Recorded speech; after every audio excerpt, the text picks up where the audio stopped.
Every successful person got there by going through tough times.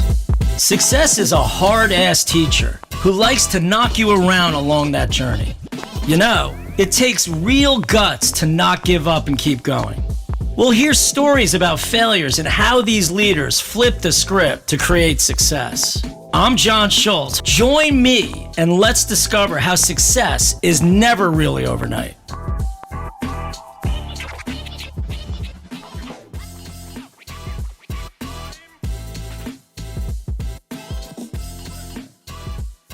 So welcome to the Upset Podcast, where we learn the most successes come from massive failure and how we pivot them to make failure your friend.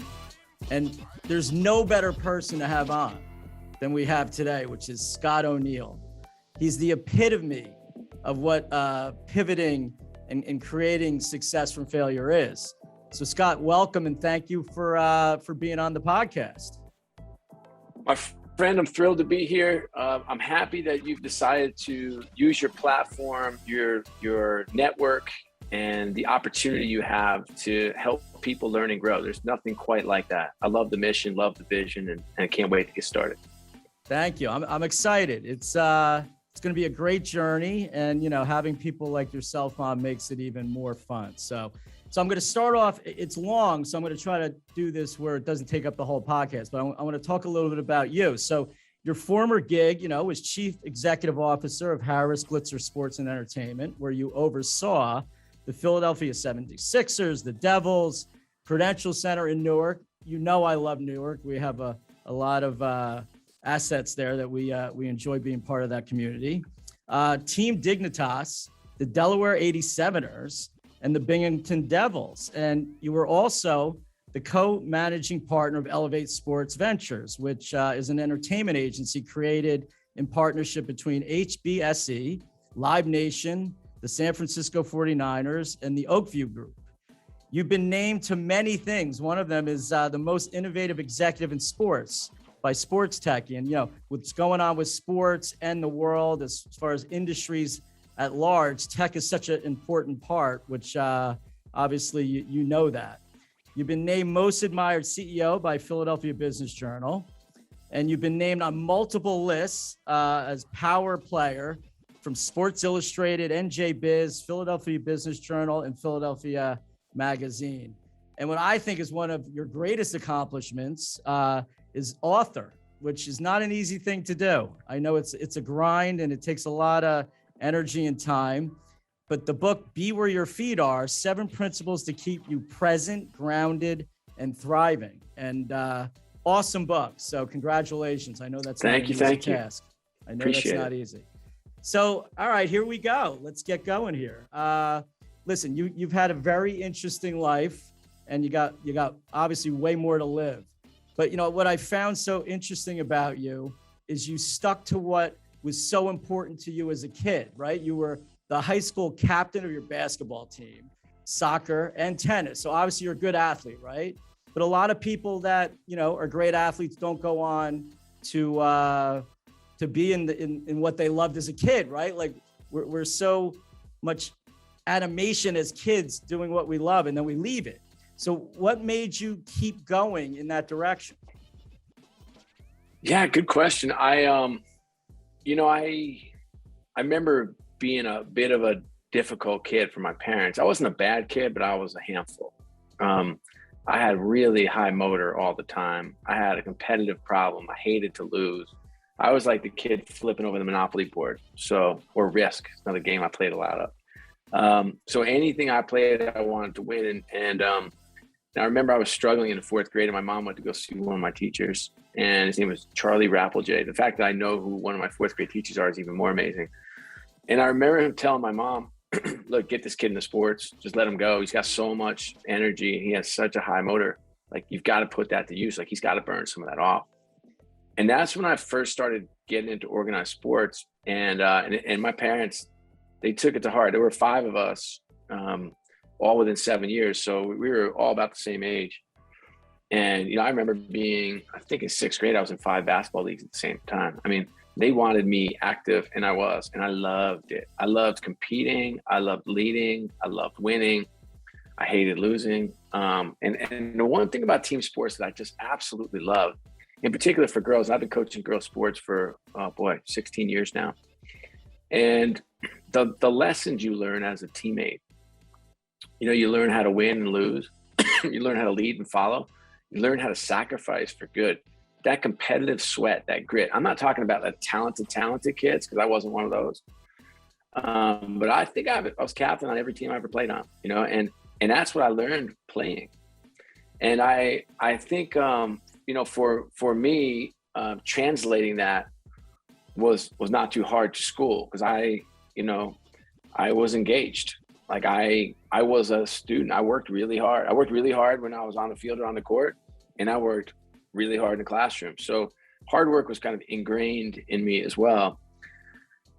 When I, growing up, I had crappy jobs. Like, and I don't mean that in a denigrating way, but it was like landscaping and digging pools and installing Pepsi machines. And I had this one job as I was working in a farmer's market. My hours were 4 a.m. till 12 noon. I saw the sunrise every day, and I never minded the jobs. I love to work. I love to be out and about. I love, but then in college, I got an internship with a company called Advantage International, which is now Octagon. It's one of the largest sports marketing companies in the world, acquired by IPG several years ago. And I walked in there, and there are all these young people, and they loved work, loved work. Like my labor jobs, it's not that people didn't appreciate being employed and appreciate getting paid, but Friday was the best day. In this sports marketing firm, it never ended, because on the weekends they were going to work at an event, and they loved it.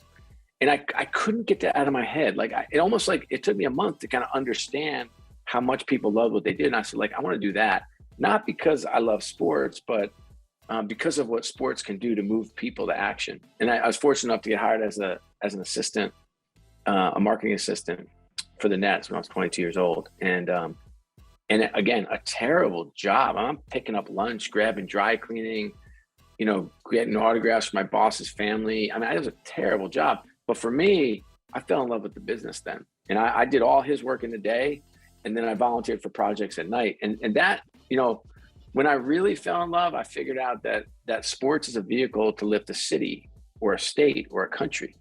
We saw that in 1980, if you're old enough to remember the U.S. Olympic team. That was my first real sports memory, where I was like, wow, the whole country is amped. And by the way, that was tape. Miracle, right? Miracle on Ice. By the way, it was tape delayed. You can't even fathom that. And that took place, it was in Lake Placid, probably 3 hours north of where I grew up. And so, but it galvanized the whole country. I love the notion that a sport that kids play, and that's who's playing it now. They're kids. At least when you're 51 years old, you're looking at the players, the young men playing these games at the highest level. They're my daughter's age. And so you think about young people playing this game, and can galvanize a country, can galvanize a state, can lift up a city. I think the power of that's incredible. Yeah, it's one of my favorite movies. The other one is Rudy. And Rocky. I love the underdogs, and I love how you band together to become successful. And I mean, those are the epitome of failure stories, coming into victory reality, right? So again, that's it energizes me as well. What I thought, it's funny, you said crappy jobs, right? But and yet you said they're not, they're jobs. But what I believe, when you got to your character traits, when you actually went into something that was your true self, it became epic. You still were doing the crappy, day-to-day activities and tasks that you were discussing. But and that's what I think most people need to understand about their pursuit of their career, right? Not a job, their career. Living in those traits will always get you to the next level, because we all got to start from nothing and then get our way up to what we think is our next level and climb that mountain, or whatever cliche we want to use. But if you're doing it in something that actually, no matter what, you love it at the end of the day, that's where you start to move forward. So I find that terrific. And you live that, right? That story is living that to the exact T. So obviously you did that, right? I know you went to Villanova, and then I know you started working for the Nets, which we both have a mutual friend who we love. So how did that go? And obviously you stuck to your guns. You kept pursuing at least what you felt you loved as an industry. So how did that go, and where did that lead you? Yeah, I was at the Nets for 3 seasons, and a new president came in. His name was John Spoelstra, whose son is now the coach of the Miami Heat, Eric Spoelstra. And John was a larger than life figure. And as a 22-year-old young man who was ambitious, interested, curious, he engaged all of us, all the young talent. I mean, he would take us out once a month for dinner, which still doesn't sound like that much of a stretch, but I'll tell you, like, it was the coolest thing ever. He selected 5 or 6 of us young guys who he clearly thought had something. And we would just go and talk business with him for an hour. Now, I'm sure it was some sort of market research, or he loved young people, whatever it was. Man, that has such an impact on me, and something I have carried forward throughout my career. But he didn't even know who I was when he started. He came in about 2 months after I started, and I was in on a Saturday, and I was on my hands and knees fixing the copier. And there were 3 people in that day: John, who was the president, Jim Lamparello, who was the chief operating officer, and Ray Schatzel, who was the CFO, and me, some kid. And because I wanted to be around. I loved, it was like a drug for me, to be honest with you. And so I'm there fixing the copier, and he walks and he's like, "What's your name, kid?" And I was like, "Hey, it's Scott O'Neill." He's like, "Okay, what are you doing?" I was like, "Well, I'm fixing the copier." He's like, "Why are you fixing the copier?" I'm like, "Because it's broken." He's like, "What do you do?" And I was like, "Well, I'm Arnie Previs's assistant." And I said, "That's my job. But at night, I put sponsorship proposals together. I set up the Chuck Daly welcome party. I did the sponsor kids." He's like, "You did that?" I was like, "Well, I mean, obviously there was a team that did it, but it was my idea, and I wrote the proposal and got the budget approved, and then helped shepherd it too. But everyone worked on it." He's like, No. I don't understand. Come to my office." And I was like, "Oh crap, I'm getting fired." Okay, like, think about what you are. It's such an interesting insight, because when you're young, or when you're a leader, people are watching you. They're watching what you dress, how you dress, what you say, what you think is funny, how you walk through the office, how you engage people. And like, you forget about that when you're a leader, but you can't forget, like, people are watching you all the time.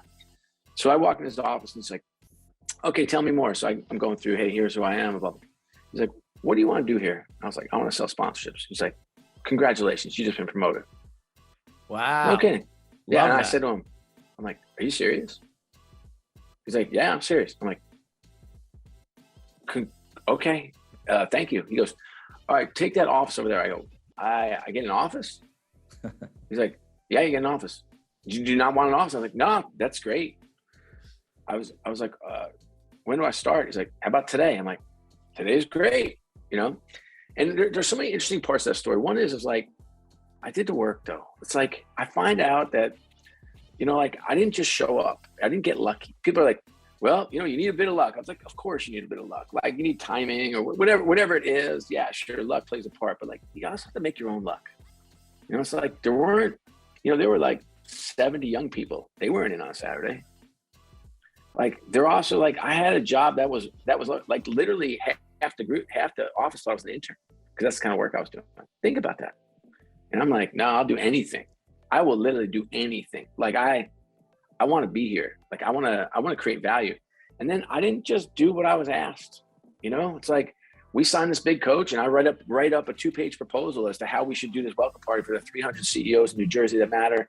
And it's Chuck Daly, such a celebrity. He just won the gold for the dream team. I'm like, this will be incredible. That's risk. I'm taking risk. I'm adding work. People want to get rid of work, not me. I was trying to add work. I wanted something stimulating. And then, I don't know.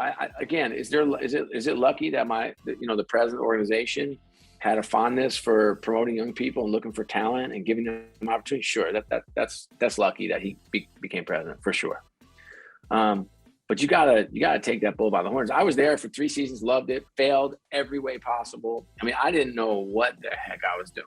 And he's like, "Look, I don't have any time to train you. Good luck. Here's a guy." He gave me a guy's number to call. It's like, "This guy used to work for me. Call him." I was like, "Okay." And his name was Doug. He's like, "You'll be fine." I was like, "Okay, anything more than that will be helpful. Anything, And it was really fascinating to fail every single day. I mean, I literally, there was no internet. So it's like literally like there were a book called like SIC code books. It was like a big, thick red book and had every company in the country. And I was just calling them. Literally, I would just call 200 calls a day. People were like, you didn't make 200 calls a day. I was like, oh, yes, I did. And I couldn't get through to 90% of them. And the 10% were not interested. They weren't even in my market. They weren't in my target market. Like, I didn't know what I was doing. I was just calling. But what happened was I kept refining my skill set. And I created games like, hey, can you get through the gatekeeper? Can you get to the CEO? I found like if you call at 7:30 in the morning, the CEO is picking up the phone. I get right through. So then I was stumbling. But then after a while, I mean, you make a few thousand calls, you make a few thousand connects, you start making 10,000 calls, like you're going to get better. And I got a lot better on the phone. I didn't know what to do when I had them, but I could get them. And then our mutual friend, Brett Yormark, I remember saying like, hey, Brett, can I just sit in your office and listen to you get on the phone? He's like, no. He's like, that's so weird. No. And I was like, Brett, I don't know what I'm doing. He's like, that's not my problem. And so I pestered him for a couple weeks. He's a few years older than I am, maybe 3. And finally, he's like, fine, you can sit here, but don't say anything. I was like, okay. So, I hear him on the phone. I'm like, all right, I can do that. I can do what he's doing. And so then I started to get meetings. And I said, hey, can I come on a meeting with you? He goes, no, that's where I draw the line. And I was like, Brett, like, I won't say a word. Anyway, so he took me on a meeting and showed me how to do it. And then helped me close a couple of deals. And then I was kind of on my way. I started doing fine. It tested me. Like, I don't like being bad or incompetent or uncomfortable. Or I like to just plow through. And the only thing I knew how to do then was work, and so anyway, so I got better. At one point, I literally did say to somebody that I think I could get the president on the phone. Like I could get anyone on the phone. I mean, I had made so many freaking calls. Like I was not going to be at work. And then, a friend of mine came to see me, a guy I interned for, and you'll hear this like cycle. Like I love people. Somebody told me like once that a good friend of mine, Dr. Bill Sutton, big luminary in the sports business, he says, Scott, you collect people like other people collect baseball cards. And I said, I think I'm going to take that as a compliment. He's like, that's how it's intended. I'm like, okay, then great. And I love people. I love connections. I love seeing how I can help or how I can put friends together. It's something I've always kind of naturally gravitated towards. And my, this guy I interned for, Bruce Schilling, he's now at New Balance, but long-time Nike executive, long-time sports marketing guy. He said, hey, I was just at this you know him? No, it's great company though, obviously. Yeah, for sure. So he said, hey, I was at a cocktail party with a guy named Stu Rogg. He's running Deloitte's consulting. He helped Jeff Lurie buy the Eagles. You should give him a buzz. I was like, okay. Now I'm a kid. I'm 24 years old. Right. So, and Stu was a partner and very successful. And I got him on the phone for maybe 5 or 10 minutes. He's like, look, I got to go. This is not good use of my time. You want to call Jeff Lurie? Call him. I was like, okay. So I called him like over 60 times. And I'm not exaggerating. And this guy owns the team. Now, it's not like the franchises weren't, he paid $188 million for it, which is a lot of money, I recognize, but now it's worth whatever, $3.5 billion. So, but he was in the office every day working. And I still remember his assistant's name, Anna Kempstra. Think about that. And so she's like, Scott, you can call every day. Like, you're not gonna get them through. I'm like, that's okay. I get to talk to you every day. So I would just keep going. Send her flowers one day. I was like, can you give me 10 minutes with the guy? That's all I'm asking for. And so after 60 or so calls, she's like, look, you're never going to see him ever, but I will get you to joke. Cause I made her laugh. I made jokes. I'd say, hey, how's the weather there? It's fun. It's like I feel like I'm listening to the movie Wall Street, except it's in sports. Yeah, I mean, I didn't think there was actually another person like that. And here you are today telling us the story.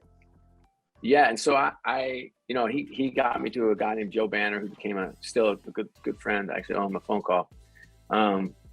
And Joe was the VP and, grew up with Jeff in Boston, the Boston area.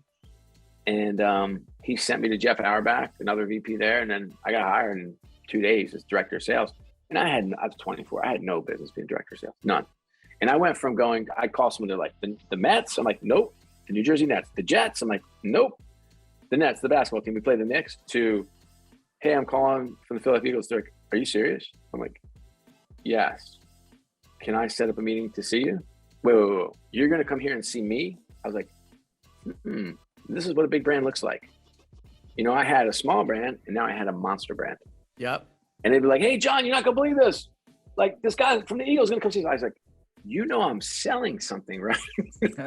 I don't play for the team. You know, it became easy. Like, getting meetings, it was just more about prioritization and like, who are the biggest companies and who I needed to see. I could see anybody. And then it was about, could I creatively package? And then, you know, from there, I had this new boss came in, Len Komorowski, who's been a CEO of the Cavaliers for the last 20 years or so.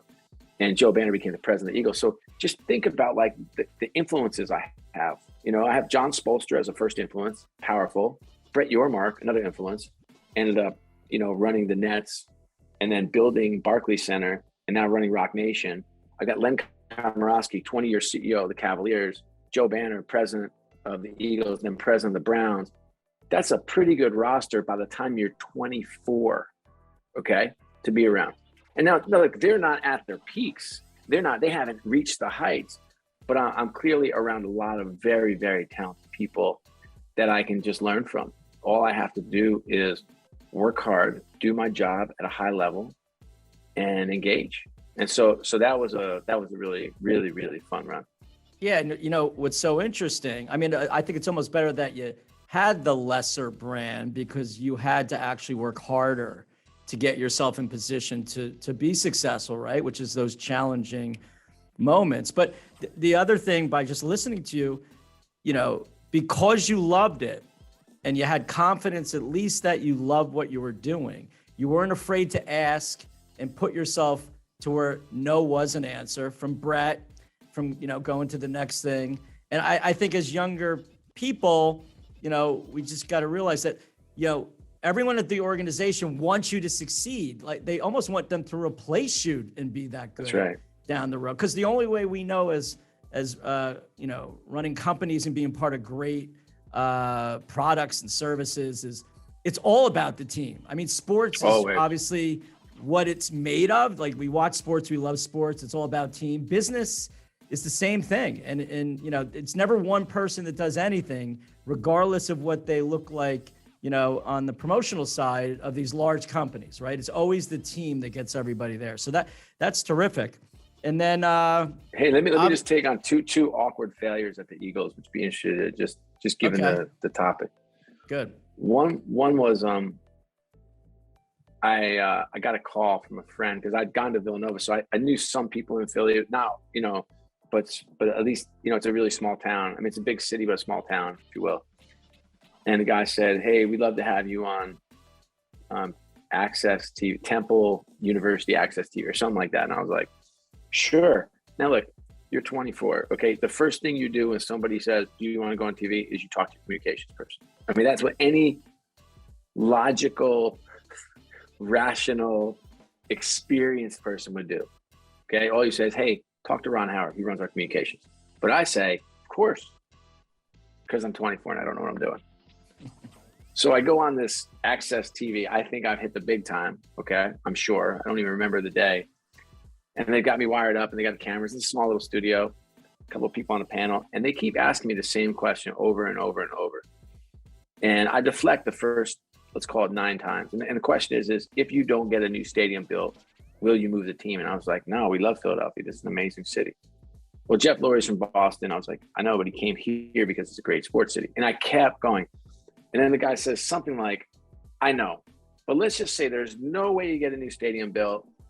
You have to play in Veterans Stadium for the next 20 years.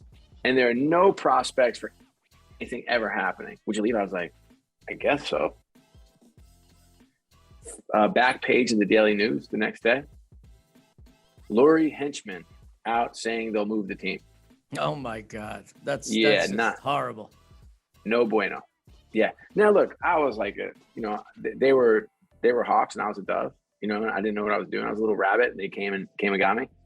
But again, so many. First of all, like I could have been fired for sure. Okay.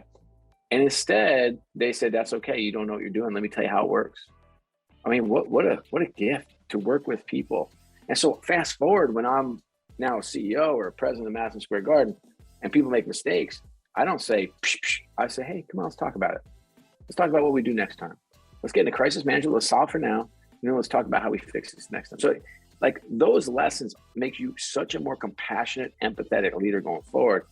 And, but it was a source of painful embarrassment, but quick education in the world of media for sure. Listen, if you're in business, you're making mistakes. Like we've been in business long enough to know we've made multiple mistakes. So as a young person, you think you have to be perfect. It's not true. I mean, I've learned my best, and I guess I push forward through things on my worst mistakes that actually made me better. First of all, you say, I'm never doing that again, right? So that's right. Right there alone, it makes you have this awareness that you live with and you move through with it, right? So it's interesting.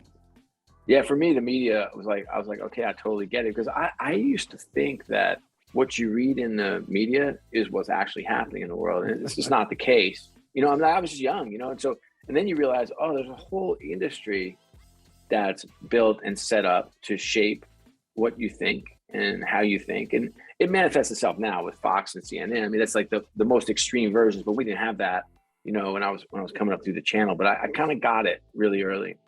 The second one was as a manager. Like I was managing people, again, 24 years old, not experienced at managing people, of course. And so I managed people in my first turn the way I like to be managed, which is effectively leave me alone. Like, give me a number and give me space. Give me feedback. I love to learn. But at the end of the day, like, let me do my thing and I will go get it. I'm a hunter. I will figure it out. I will go get it. And the reality is like a third of the people I hired did really well and 2/3 didn't. And 2/3 didn't. You know what they needed?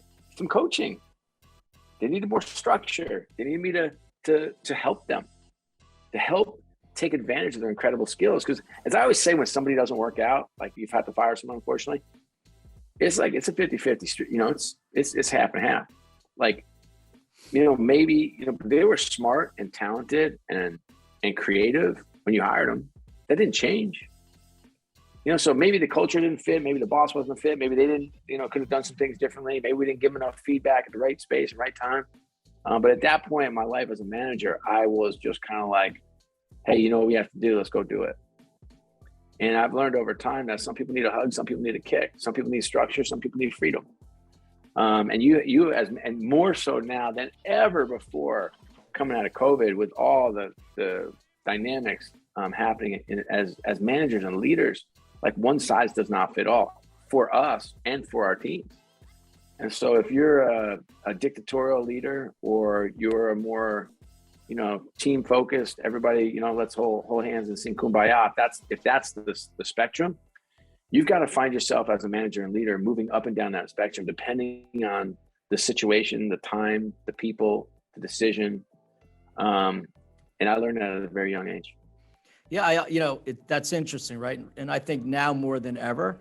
But, I remember when I first started as a broker in real estate, they gave me a box of index cards and a pencil and said, start making some calls. And there really wasn't the training that I got no training, zero. Right. I agree, totally agree. But it forced me to find mentors. It forced both inside the business and outside the business. I mean, for me, the first mentor I had was at a competitive company. I just happened to know that person, and I would ask to go have breakfast and just try to learn as much as I can on what I need to do when I get back to work the next day. But I feel as, my whole career, what's made me, I think, who I am today is surrounding myself with people I think that are smarter than me, which I always find is a good way to think about it. And just as many as I could possibly get, but inside my business and out. And it sounds that you've done the same thing. And I think it's a necessary thing to be successful, actually. I couldn't agree more. I think that it's not only putting smart people around me and smarter people, though for me, it's maybe a lower bar for you, but also just different personality types, different experiences. You need diversity of thought. You need diversity of experience. You need diversity of personality. It's like, I had this great lesson from this woman. Her name is Amy Heaver. She worked with me at the 76ers, and she came in and ran our foundation. And when I interviewed her, I'm sure you've had this experience. Somebody walks in and you're interviewing them and instantly you like them and instantly you know they're going to be successful. She was one of those people. So within 3 minutes, I'm starting to recruit her as opposed to interview her. And she starts and she's doing amazing. And it's hard to come into organizations. I don't know about your organization, but it's hard to come in at senior levels in some organizations because culture is really strong. The mores and norms are strong, and you just gotta figure it out. But anyway, she came in, guns a-blazing, if you will, and did amazing. Like the feedback on her from everybody across the board was, wow, she's incredible. I mean, she transformed us from doing community programs to engaging in the community and driving real change, raising money. I mean, she, created foundations. I mean, she actually did yeoman's work, and it did it in a way where people wanted to help. They wanted to get on board. And so when I was doing my 60-day check with her, I said, hey, and usually I give some pretty direct feedback about, hey, here are 3 things I just want you to be aware of, all that kind of stuff. And I said, hey, I don't think I've ever said this before in a 60-day check, but you're amazing. You've come in here and done such an extraordinary job. I don't know what other to say other than thank you, and I'm glad you're here. And I went through this whole, rigmarole, and she said, oh, thank you. And I said, okay, so, what's working really well and what's not working. So, we went through this little banter. This is working. I need more resources. I was like, hey, join the club. We all need more resources, but let me see what I can do. What do you need? And we went through that whole thing. And I said, and she said, oh, and your leadership meetings. And I was like, my leadership, like my exec committee meetings? She's like, no. Your leadership development meetings. I was like, that's the least part of the worst part of your week.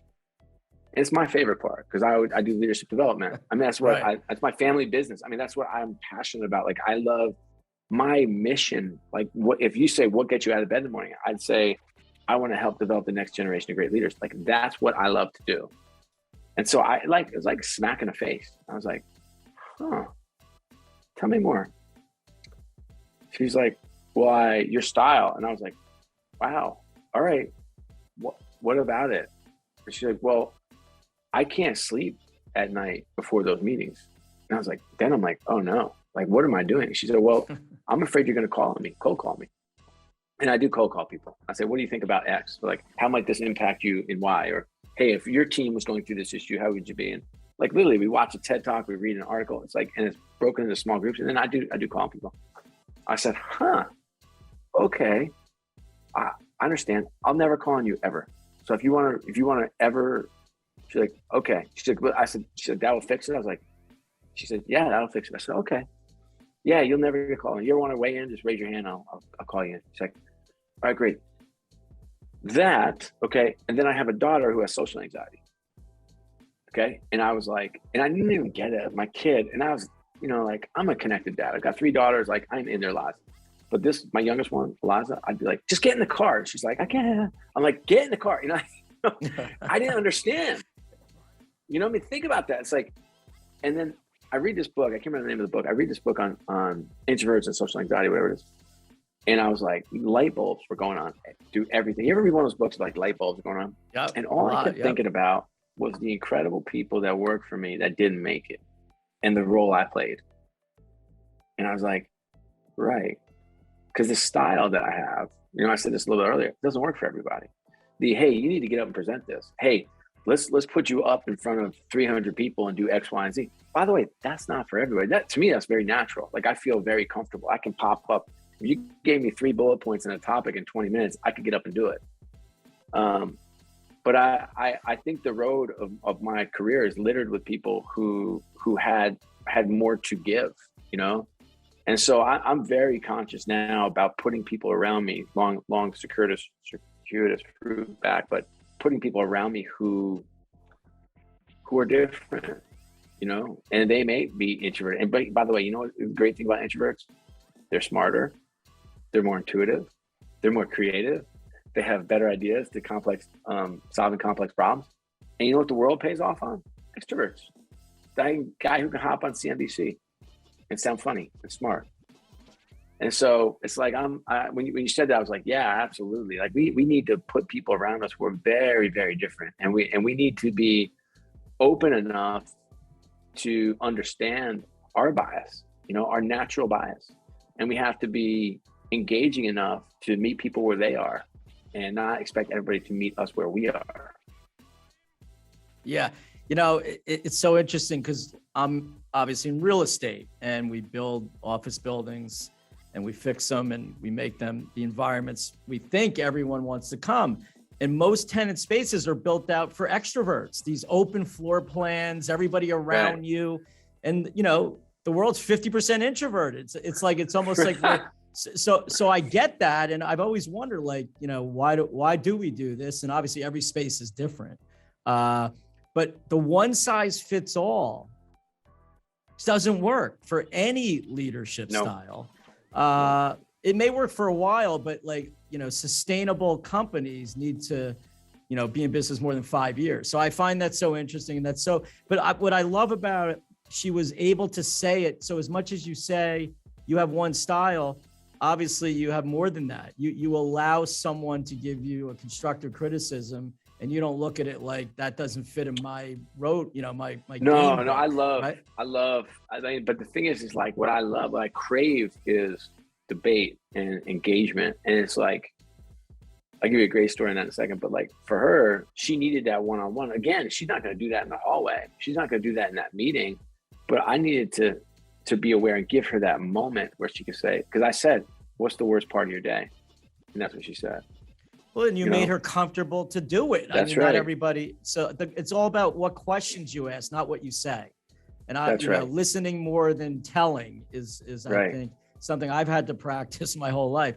So, okay, I want to move forward now. So, and obviously all this is in your book and I want everyone that listens to this to buy Scott's book. It's a great book.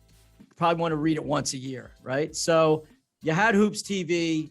You were ahead of your time, right? So we all know that, and obviously it didn't work out. And then, you had to get through that to get to MSG. So I want to bring us to MSG, right? Okay. To me, the most iconic place for sports could be on the planet. It's bar just none. No, it is. The world's most energy. famous it's the center. It's incredible. It's like the center of sports entertainment in the world. Yeah, when and you sits in the middle of New York City. I mean, there's nothing like that place when you walk in. Nothing. No, the energy's off the charts. So here you are, again, sticking to the industry you love and getting what I think is this marquee moment to be president of Madison Square Garden. Rangers, I mean, iconic. Yeah. So you were there for a while, but ultimately it didn't sort of get to where you wanted to go. So what happened and how'd you get through it? Because obviously, when you climb a mountain and you get to the top, you don't want to lose that sort of peak of that mountain. No, that's right. When Hoops TV went under, I didn't have any money. I mean, I was flat broke. I mean, that's hard times. When you get fired from MSG, I mean, you get a couple years severance. Life's pretty good. I mean, I can't complain. I was emotional about reading about myself getting fired more than I was hurt. I was not in a great place. But what happened was, it was, first of all, I get there in 2008. And we all know what happened in 2008, financial crisis. The world blows up, it is. And our plan was to put, at the time, 500 million, ended up being 1.2 billion into the building. And my job was to make it all work financially. And so something really interesting happened. I first got there, Jim Dolan bought the Beacon Theater, and I don't know if you love theaters. I love them. I love small theaters. And Dolan has this thing about he wants everything to be spectacular, which I love, And so, but that was part of Cablevision. The stock dropped $250 million that day. So we made a $22 million purchase, stock dropped $250 million. So the powers that be decide we should spin out and be a separately traded public company. I was like, great, this would be awesome. Then I started looking at the projections and I took up what we could do from a revenue end. I mean, we did in one deal, we the projections I walked into were covered in one deal. I mean, it was like, I knew that we could build a team to do extraordinary things that had never been done before, to provide a positive return for that investment. But we ended up putting $1.2 billion into that building. And I had some incredible like cultural change stuff. There was some ugliness, like sexual harassment lawsuits and stuff that I walked into that we cleaned up and changed the culture and made it a wonderful place to work and recruited extraordinary people and created this great team and this great culture. And it's as big a stage as I think I'll ever walk on. It was pretty amazing. And then we were doing these great deals and it was like, and so life was pretty good. And then as I reflect back, I was sideways with the CEO a little bit, Hank Radner. And he's not a bad like they're no bad. I have very rare bad people I've found in life. We had philosophical differences on just about everything. But a good guy, smart guy. But we led very differently. We managed very differently, and we had very different philosophies on how you run a business. And he was the boss and I wasn't. And my biggest regret is not being fired there, because it's cordial. Like, we're all big boys. He says, "Hey, this isn't working out." I said, "I totally agree." He said, "Hey, how do you want to do this?" I was like, "Hey, I'll stay as long as you want, whatever you need." Like, the end was fine. Like, there's no drama. There's no big story. There's no like theatrics or slamming doors. It was just like, "Hey, this isn't working out." I was like, "Hey, I totally get it." But for me, like, my big aha was, once I got through like the emotion of reading about yourself in the Post or the Times or USA Today, whatever, and checked out and went to Cabo with my wife, which was awesome, and took my kids out of school, went to Europe. That was awesome. I came back and I had plenty of time to think, and I wasn't effective. I was right a lot, and when you're young and you're full of piss and vinegar and you're fighting the fight, you got pressure, like crazy pressure, and you're in the center of that like pressure cooker in Manhattan. I didn't handle myself well. Like, I could have been better. Like, I think later on in life, like my next gig, I just was more mature. I'd been through the fire. I knew, hey, we weren't going to agree on everything, but hey, I hear your perspective. I was like, let me think about it and come back to you with something that maybe fits both of us. I didn't even have that conversation. I was like, that's ridiculous. I'm like, well, it's not ridiculous. The guy's a CEO of a multi-billion-dollar company. He's been around the block before. He knows what he's doing. But I'm like, that doesn't make sense. He's like, come on, man. So, and he had a fiery personality too. So I was like two firecrackers going toe to toe. Instead of me taking a step back and saying, okay, let me understand what you're trying to accomplish. You want to do this? Totally get it. What's your risk tolerance? It's this. Okay, let me understand that. This is, and then go back, put some smart people in the room and say, okay, here's what he wants. Here's what we want to accomplish. Can it fit in those buckets? What I found working with Josh Harris and David Blitzer and Michael Rubin and HBSC is like, I don't think I got a no ever, And it didn't mean it didn't take time, and I didn't have to go through a process, and I got pushback on a lot of things. Of course, that's having a board that's strong and incredible deal makers you're working with, for sure. But there's a way to tackle just about anything, so that was my big lesson, is like, be effective. You don't always have to be right. I totally agree with that. But also what you learn is who is surrounding, like the makeup of the team of any job career that you're in actually is important. And there is not one size fits all, company for any one individual either. And you moved on and you did great. And now you have this great book, and we're coming. I could listen to Scott for another 3 hours, but obviously podcasts are only so long. But Scott, I want to thank you so much for being here. A lot of lessons, a lot of insights. You're just a humble, great person. Again, be where your feet are. You can get more of Scott if you just take a look at his new book. And I want to thank you for being on my podcast. It's important for me to say that to you, because I can't tell you how much I appreciate that. I know everyone's time is valuable, and I look forward to seeing you in person soon. Let's do it, Jonathan. I appreciate you, appreciate what you're doing and who you are as a person and a leader. So I appreciate you. Thank you so much. All right.